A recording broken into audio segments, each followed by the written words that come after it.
Hello dear students, ਮੈਨੂੰ ਪੂਰੀ ਉਮੀਦ ਹੈ ਤੁਸੀਂ ਆਪਣਾ ਸਮਾਜਿਕ ਵਿਗਿਆਨ ਦਾ ਜੁਲਾਈ ਟੈਸਟ ਬੜੇ ਹੀ ਵਧੀਆ ਤਰੀਕੇ ਨਾਲ ਦਿੱਤਾ ਹੋਵੇਗਾ।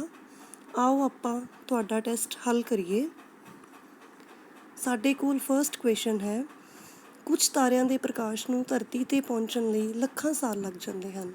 ਇਸ ਤੋਂ ਪਤਾ ਲੱਗਦਾ ਹੈ ਕਿ ਇਹ ਤਾਰੇ ਧਰਤੀ ਤੋਂ ਬਹੁਤ ਦੂਰ ਹਨ। ਬਾਕੀ ਤਾਰਿਆਂ ਦੇ ਮੁਕਾਬਲੇ ਸੂਰਜ ਧਰਤੀ ਦੇ ਬਹੁਤ ਹੀ ਨਜ਼ਦੀਕ ਦਿਖਾਈ ਦਿੰਦਾ ਹੈ। ਸੂਰਜ ਦੀ ਰੋਸ਼ਨੀ ਧਰਤੀ 'ਤੇ ਕਿੰਨੇ ਸਮੇਂ ਵਿੱਚ ਪਹੁੰਚਦੀ ਹੈ? The light of some stars take millions of years to reach on the earth. This indicates that the stars are far away from the earth. The sun appears to be very closer to the earth than the other stars. In how much time does sunlight reaches on earth? Options हैं 9 minutes means 9 minutes, 7 minutes, 5 minutes, 8 minutes. ਤਾਂ ਬੱਚਿਓ ਸਾਡਾ ਸਹੀ ਉੱਤਰ ਹੈ 8 minute, that means 8 minutes. Second question ਹੈ, ਗ੍ਰਹਿ ਸੂਰਜ ਦੁਆਲੇ ਇੱਕ ਨਿਸ਼ਚਿਤ ਮਾਰਗ ਵਿੱਚ ਘੁੰਮਣ ਵਾਲੇ ਠੋਸ ਜਾਂ ਗੈਸੀ ਗੋਲੇ ਹਨ। ਸਾਡੇ ਸੂਰਜ ਪਰਿਵਾਰ ਵਿੱਚ 8 ਗ੍ਰਹਿ ਹਨ। ਇਹਨਾਂ 8 ਦੇ ਨਾਮ ਕਿਹੜੇ ਦੇਵੀ ਦੇਵਤਿਆਂ ਦੇ ਨਾਮ ਨਾਲ ਸੰਬੰਧਿਤ ਹਨ? Planets are solid or gaseous spheres orbiting the sun in a fixed path. There are 8 planets in our solar system. The names of these 8 planets are associated with the names of which deities? Options ਨੇ ਜਾਪਾਨੀ Japanese, ਭਾਰਤੀ Indian, ਚੀਨੀ Chinese, ਯੂਨਾਨੀ Greek. And correct answer is ਯੂਨਾਨੀ Greek. Next question. ਧਰਤੀ ਆਪਣੇ ਧੁਰੇ ਦੁਆਲੇ ਘੁੰਮਦੀ ਹੈ। ਇਹ ਆਪਣੇ ਧੁਰੇ ਦੁਆਲੇ ਪੱਛਮ ਤੋਂ ਪੂਰਬ ਵੱਲ 24 ਘੰਟਿਆਂ ਵਿੱਚ ਚੱਕਰ ਕੱਟਦੀ ਹੈ। ਇਸ ਨਾਲ ਧਰਤੀ 'ਤੇ ਕੀ ਪ੍ਰਭਾਵ ਪੈਂਦਾ ਹੈ? The earth revolves around its axis. It revolves around its axis from west to east in 24 hours. What effect does this have on the earth? Options हैं ਦਿਨ ਅਤੇ ਰਾਤ, ਧਰਤੀ 'ਤੇ ਦਿਨ ਅਤੇ ਰਾਤ ਦੀ ਕਿਰਿਆ ਹੁੰਦੀ ਹੈ। There is day and night activity on earth. ਧਰਤੀ 'ਤੇ ਮੀਂਹ ਪੈਂਦੇ ਹਨ। It rains on the earth. ਧਰਤੀ 'ਤੇ ਭੂਚਾਲ ਆਉਂਦੇ ਹਨ ਅਤੇ ਜਵਾਲਾਮੁਖੀ ਫਟਦੇ ਹਨ। Earthquakes occurs and volcanoes erupt. ਉਪਰੋਕਤ ਸਾਰੇ ਠੀਕ ਹਨ। all of the above are correct. And correct answer ਹੈਗਾ ਫਰਸਟ ਆਪਸ਼ਨ, ਧਰਤੀ 'ਤੇ ਦਿਨ ਅਤੇ ਰਾਤ ਦੀ ਕਿਰਿਆ ਹੁੰਦੀ ਹੈ। There is day and night activity on earth. Next is ਪ੍ਰਾਚੀਨ ਕਾਲ ਵਿੱਚ ਇਹਨਾਂ ਦੀ ਵਰਤੋਂ ਭੂਮੀ ਖਰੀਦਣ, ਵੇਚਣ ਅਤੇ ਭੂਮੀਦਾਨ ਕਰਨ ਲਈ ਕੀਤੀ ਜਾਂਦੀ ਸੀ। ਅਸਲ ਵਿੱਚ ਇਹ ਸਰਕਾਰੀ ਦਸਤਾਵੇਜ਼ ਹਨ। ਹੇਠ ਲਿਖਿਆਂ ਵਿੱਚੋਂ ਇਹ ਕੀ ਸਨ? In ancient times, these were used to buy, sell and donate lands. In fact, they were official record. Which of the following were these? Options हैं शिलालेख, inscriptions, ਭੋਜ ਪੱਤਰ, feast plates, ਤਾਮਰ ਪੱਤਰ, copper plates, ਪੱਤਰ plates. Correct answer ਹੈ ਸਾਡਾ ਤਾਮਰ ਪੱਤਰ, copper plates. Next question. Minni ਦੌੜਦੀ ਹੋਈ ਆਪਣੇ ਦਾਦੀ ਜੀ ਕੋਲ ਗਈ। ਉਹ ਕੋਈ ਜ਼ਰੂਰੀ ਗੱਲ ਕਰਨਾ ਚਾਹੁੰਦੀ ਸੀ, ਪਰ ਉਸਨੇ ਦੇਖਿਆ ਕਿ ਦਾਦੀ ਜੀ ਤਾਂ ਇੱਕ ਪੁਸਤਕ ਵਿੱਚੋਂ ਪਾਠ ਕਰ ਰਹੇ ਹਨ। ਉਹ ਉੱਥੇ ਬੈਠ ਕੇ ਪਾਠ ਸੁਣਨ ਲੱਗੀ। ਜਦੋਂ ਦਾਦੀ ਜੀ ਨੇ ਪਾਠ ਸਮਾਪਤ ਕਰ ਲਿਆ ਤਾਂ ਉਸਨੇ ਦਾਦੀ ਜੀ ਨੂੰ ਪੁੱਛਿਆ ਕਿ ਤੁਸੀਂ ਕਿਹੜਾ ਪਾਠ ਕਰ ਰਹੇ ਸੀ? ਦਾਦੀ ਜੀ ਨੇ ਦੱਸਿਆ ਕਿ ਇਹ ਪੁਸਤਕ ਵਾਲਮੀਕੀ ਜੀ ਦੀ ਰਚਨਾ ਇੱਕ ਮਹਾਂਕਾਵਿ ਹੈ ਜਿਸ ਵਿੱਚ 24,000 ਸਲੋਕ ਹਨ। ਅਸਲ ਵਿੱਚ ਦਾਦੀ ਜੀ ਕਿਹੜੀ ਪੁਸਤਕ ਦਾ ਪਾਠ ਕਰ ਰਹੇ ਸਨ? Minnie ran to her grandmother. She wanted to talk with her on some important topic, but she saw that her grandmother was chanting a religious book. She sat there and listened to that text. When her grandma finished that religious book, she asked her grandma what was she chanting. Her grandma replied that this book was written by Valmiki ji and it is an epic which has 24,000 verses. Which book was her grandma chanting? Options: Gita, the Mahabharata, the Ramayana, the Manu Smriti. ਤਾਂ ਬੱਚਿਓ ਸਾਡਾ ਸਹੀ ਉੱਤਰ ਹੈ Ramayana, the Ramayana. Next question, ਆਦਿ ਮਨੁੱਖ ਨੂੰ ਚਿੱਤਰਕਾਰੀ ਵਿੱਚ ਵੀ ਸ਼ੌਂਕ ਸੀ। ਉਹ ਇੱਕ ਚਿੱਤਰਕਾਰੀ ਗੁਫਾਵਾਂ ਵਿੱਚ ਕਰਦਾ ਸੀ।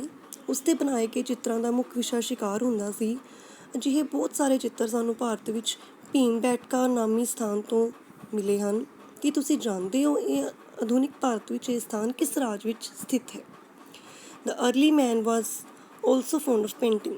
He did his painting in caves. The main subject of his painting was hunting.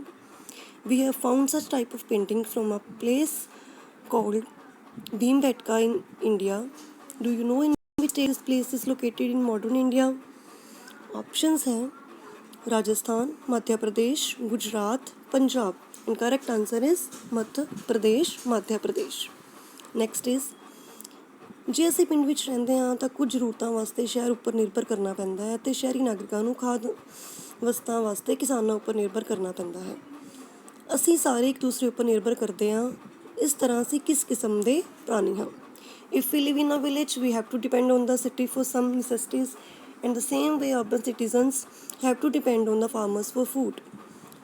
We are all dependent on each other, so what kind of creatures are we? Options हैं शिकारी प्राणी, hunting creatures, ਘੁਮੱਕੜ ਪ੍ਰਾਣੀ, nomadic creatures, ਸਮਾਜਿਕ ਪ੍ਰਾਣੀ, social creatures. ਇਹਨਾਂ ਵਿੱਚੋਂ ਕੋਈ ਨਹੀਂ, none of these. And our correct answer is ਸਮਾਜਿਕ ਪ੍ਰਾਣੀ, social creatures. Next is ਚੰਨ ਦੀ ਸਤ੍ਹਾ ਉੱਪਰ ਕਦਮ ਰੱਖਣ ਵਾਲੇ ਪਹਿਲੇ ਪੁਲਾੜ ਯਾਤਰੀ ਕੌਣ ਸੀ? Who was the first astronaut to step on the moon?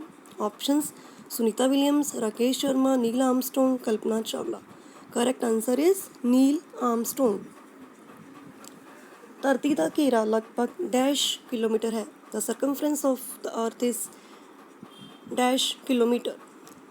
Options ਹੈ 50,000 kilometre, that is 50,000 kilometre, 40,000 kilometre, 40,000 kilometre, 70,000 kilometre, 70,000 kilometre, 80,000 kilometre, 80,000 kilometre. ਅਤੇ ਸਾਡਾ ਸਹੀ ਉੱਤਰ ਹੈ 40,000 kilometre, that is 40,000 kilometre. Next Bharat ਦੇ ਨਕਸ਼ੇ ਵਿੱਚ ਹਰੇ ਰੰਗ ਵਿੱਚ ਦਰਸਾਇਆ ਗਿਆ ਰਾਜ ਕਿਹੜਾ ਹੈ? Which state is shown in the green color in the map of India? Options ਹੈ Madhya Pradesh, Punjab, Rajasthan, Gujarat. And the correct answer is Rajasthan. Next is Bharat ਦੇ ਨਕਸ਼ੇ ਵਿੱਚ ਲਾਲ ਰੰਗ ਵਿੱਚ ਦਿਖਾਇਆ ਕਿਹੜਾ ਕੇਂਦਰ ਸ਼ਾਸਿਤ ਪ੍ਰਦੇਸ਼ ਹੈ? ਲੱਦਾਖ, ਪੁਡੂਚੇਰੀ, ਦਿੱਲੀ, ਜੰਮੂ ਐਂਡ ਕਸ਼ਮੀਰ. ਸਹੀ ਉੱਤਰ ਹੈ ਲੱਦਾਖ. Next is ਪੂਰਵ ਇਤਿਹਾਸ ਤੋਂ ਕੀ ਭਾਵ ਹੈ? What is the meaning of pre-history period? Options ਹੈ ਜਿਸ ਕਾਲ ਦਾ ਸਾਡੇ ਕੋਲ ਕੋਈ ਲਿਖਤੀ ਵੇਰਵਾ ਨਹੀਂ ਹੈ ਉਸਨੂੰ ਪੂਰਵ ਇਤਿਹਾਸ ਕਾਲ ਕਿਹਾ ਜਾਂਦਾ ਹੈ. The period of which for which we don't have any written records is called prehistory. Second option ਹੈ ਜਿਸ ਕਾਲ ਦਾ ਸਾਡੇ ਕੋਲ ਕੋਈ ਲਿਖਤੀ ਵੇਰਵਾ ਹੈ ਉਸਨੂੰ ਪੂਰਵ ਇਤਿਹਾਸ ਕਿਹਾ ਜਾਂਦਾ ਹੈ. The period for which we have written records is called prehistory. Third option ਹੈ ਜਿਸ ਕਾਲ ਵਿੱਚ ਵੈਦਿਕ ਸਾਹਿਤ ਦੇ ਵੇਦ, ਬ੍ਰਾਹਮਣ ਗ੍ਰੰਥ, ਉਪਨਿਸ਼ਦ, ਮਹਾਕਾਵ ਅਤੇ ਪੁਰਾਣ ਆਦਿ ਗ੍ਰੰਥ ਮਿਲਦੇ ਹਨ ਉਸਨੂੰ ਪੂਰਵ ਇਤਿਹਾਸ ਕਿਹਾ ਜਾਂਦਾ ਹੈ. During Vedic era which where we receive literary sources like Vedas, Brahmans, Upanishads, the epics and Puranas. And fourth option ਹੈ ਉਪਰੋਕਤ ਵਿੱਚੋਂ ਕੋਈ ਨਹੀਂ, none of the above. And the correct answer is option 1 ਜਿਸ ਕਾਲ ਦਾ ਸਾਡੇ ਕੋਲ ਕੋਈ ਲਿਖਤੀ ਵੇਰਵਾ ਨਹੀਂ ਹੈ ਉਸਨੂੰ ਪੂਰਵ ਇਤਿਹਾਸ ਕਿਹਾ ਜਾਂਦਾ ਹੈ. The period for which we do not have any written records is called prehistory. Next question ਸਹੀ ਗਲਤ ਦਾ ਨਿਸ਼ਾਨ ਲਗਾਓ. Mark the true false. ਸਿੱਕੇ ਇਤਿਹਾਸ ਦਾ ਸਰੋਤ ਨਹੀਂ ਹਨ. Coins are not source of history. ਸਹੀ ਹੈ ਜਾਂ ਗਲਤ ਹੈ? Is it right or wrong? ਤਾਂ ਇਸ ਕੁਐਸਚਨ ਦਾ ਸਹੀ ਆਨਸਰ ਹੈ ਗਲਤ, wrong. Next is ਪਹੀਏ ਦੀ ਖੋਜ ਨੇ ਮਨੁੱਖ ਦੀ ਕਿਸ ਤਰ੍ਹਾਂ ਸਹਾਇਤਾ ਕੀਤੀ? How did the invention of wheel help man?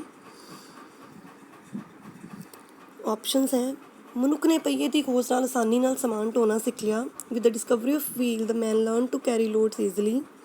ਮਨੁੱਖ ਨੇ ਪਹੀਏ ਦੀ ਸਹਾਇਤਾ ਨਾਲ ਮਿੱਟੀ ਦੇ ਬਰਤਨ ਬਣਾਉਣੇ ਵੀ ਸਿੱਖ ਲਏ.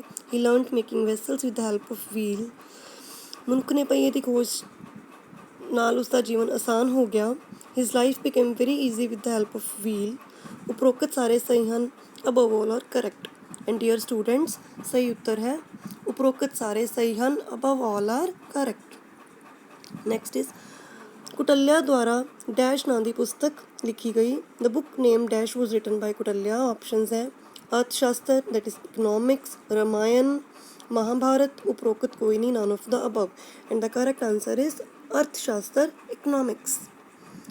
Next is ਸਹੀ ਗਲਤ ਦਾ ਨਿਸ਼ਾਨ ਲਗਾਓ. Mark the true false. ਪੱਥਰ ਯੁੱਗ ਦੀ ਗੁਫਾ ਚਿੱਤਰਕਾਰੀ ਬਹੁਤ ਸਾਰੇ ਸਥਾਨਾਂ ਤੋਂ ਮਿਲਦੀ ਹੈ. Cave paintings of Stone Age are found at many places. Is it right or wrong? This is right. सही है. Next question. ਮਨੁੱਖ ਸਮਾਜ ਲਈ ਕਿਉਂ ਜ਼ਰੂਰੀ ਹੈ? ਸਮਾਜ ਮਨੁੱਖ ਲਈ ਕਿਉਂ ਜ਼ਰੂਰੀ ਹੈ? Why society is essential for man. ਮਨੁੱਖ ਸਮਾਜ ਵਿੱਚ ਹੀ ਰਹਿੰਦਾ ਹੈ। Human beings live in the society. ਸੁਰੱਖਿਆ ਲਈ ਮਨੁੱਖ ਨੂੰ ਸਮਾਜ ਦੀ ਲੋੜ ਹੈ। Society is essential for protection of man. ਆਪਣੀਆਂ ਲੋੜਾਂ ਦੀ ਪੂਰਤੀ ਲਈ ਮਨੁੱਖ ਨੂੰ ਸਮਾਜ ਦੀ ਲੋੜ ਪੈਂਦੀ ਹੈ। Society is essential to fulfil the needs of man. ਉਪਰੋਕਤ ਸਾਰੇ all of above, and the correct answer is ਉਪਰੋਕਤ ਸਾਰੇ ਆਲ ਆਫ ਦ ਅਬਵ। ਸਮਾਜ ਦੀ ਮੁੱਢਲੀ ਇਕਾਈ ਕਿਹੜੀ ਹੈ? Which is the basic unit of society. ਪਰਿਵਾਰ, ਫੈਮਿਲੀ। ਰਾਜ, ਸਟੇਟ। ਸਮਾਜ, ਸੁਸਾਇਟੀ। ਵਿਅਕਤੀ, individual. And the correct answer is ਪਰਿਵਾਰ, ਫੈਮਿਲੀ। ਨੈਕਸਟ ਕੁਐਸਚਨ, ਮੁੱਢਲੇ ਮਨੁੱਖ ਨੇ ਪ੍ਰਾਚੀਨ ਸਮੇਂ ਵਿੱਚ ਸਭ ਤੋਂ ਪਹਿਲਾਂ ਕਿਸ ਦੇ ਹਥਿਆਰ ਬਣਾ ਕੇ ਸ਼ਿਕਾਰ ਕੀਤਾ? Which material was used by the early man to make weapons for hunting during the ancient period? Options, ਲੋਹੇ ਦੇ, ਦੈਟ ਮੀਨਸ ਆਇਰਨ, ਪੱਥਰ ਦੇ, ਸਟੋਨ, ਲੱਕੜ ਦੇ, ਵੁੱਡ। ਇਹਨਾਂ ਵਿੱਚੋਂ ਕੋਈ ਨਹੀਂ, none of these. And correct answer ਹੈ ਸਾਡਾ ਪੱਥਰ ਦੇ, ਸਟੋਨ। ਡੀਅਰ ਸਟੂਡੈਂਟਸ, ਮੈਨੂੰ ਉਮੀਦ ਹੈ ਤੁਹਾਨੂੰ ਆਪਣਾ ਪੇਪਰ ਸਮਝ ਆ ਗਿਆ ਹੋਏਗਾ। Thank you so much.